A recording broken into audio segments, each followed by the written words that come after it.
नमस्कार, मैं श्वेता और आप देख रहे हैं न्यूज़ फॉर नेशन। बिहार में एनडीए की सरकार बन गई है। एक तरफ जहां एनडीए की सरकार बने हुए लगभग 2 महीने हो चुकी है, लेकिन अभी तक मंत्रिमंडल विस्तार नहीं हुआ है।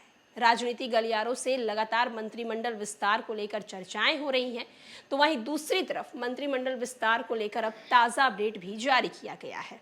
क्या है मंत्रिमंडल विस्तार को लेकर ताज़ा अपडेट, चलिए हम आपको बताते हैं। बिहार में लोकसभा चुनाव के सीट बंटवारे के बीच नीतीश कैबिनेट के विस्तार की सुगबुगाहट तेज हो गई है। सीएम नीतीश कुमार सोमवार को इंग्लैंड दौरे से वापस आ चुके हैं। उनके पटना आते ही कैबिनेट विस्तार पर चर्चाएं तेज होने लगी हैं। राज्य मंत्रिमंडल का विस्तार इसी हफ्ते होने की संभावना बताई जा रही है। जदयू और बीजेपी कोटे से नए मंत्री बनाए जा सकते हैं। नीतीश के विदेश दौरे से लौटने के बाद एनडीए में सीट बंटवारे का फॉर्मूला भी फाइनल किया जाएगा। रिपोर्ट्स के मुताबिक लोकसभा चुनाव की घोषणा से पहले राज्य में मंत्रिमंडल का विस्तार कर दिया जाएगा। 14 या 15 मार्च को नए मंत्रियों का शपथ ग्रहण समारोह हो सकता है। हालांकि सरकार की ओर से अभी तक इसकी पुष्टि नहीं की गई है। अभी राज्य कैबिनेट में सीएम नीतीश कुमार समेत 9 ही मंत्री हैं। कैबिनेट की क्षमता 36 की है। ऐसे में अधिकतम 27 मंत्री और बनाए जा सकते हैं। बीते 28 जनवरी को राज्य में एनडीए की सरकार का फिर से गठन हुआ था। सीएम नीतीश कुमार के साथ डिप्टी सीएम सम्राट चौधरी और विजय कुमार सिन्हा ने शपथ ली थी। इसके अलावा 6 अन्य नेताओं को भी मंत्री बनाया गया है। राज्य कैबिनेट में सीएम नीतीश के अलावा जदयू और बीजेपी से 3-3, हम के एक और एक निर्दलीय विधायक मंत्री हैं। इन सभी मंत्रियों को फरवरी महीने में विभागों का बंटवारा किया गया था। दोनों डिप्टी सीएम सम्राट चौधरी और विजय कुमार सिन्हा को 9 विभागों की जिम्मेदारी दी गई थी। अन्य मंत्रियों के पास भी 2 से 5 विभाग दिए गए थे। बताया जा रहा है कि सभी मंत्रियों के पास अधिक विभाग होने के चलते काम का लोड बहुत ज्यादा है।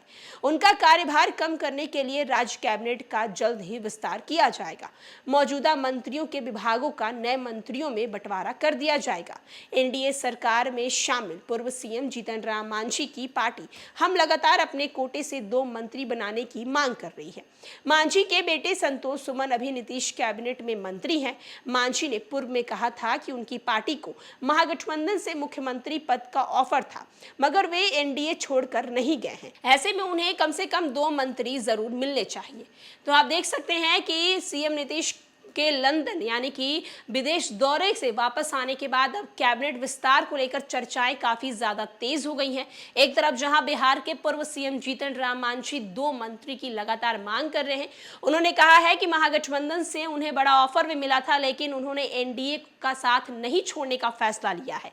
एक तरफ जहां बिहार में एनडीए की सरकार जब से बनी है तब से लगातार ये चर्चाएं भी हो रही हैं कि अब मंत्रिमंडल विस्तार कब होगा, लेकिन अभी तक सरकार की तरफ से कुछ भी बताया नहीं गया है मंत्रिमंडल विस्तार को लेकर।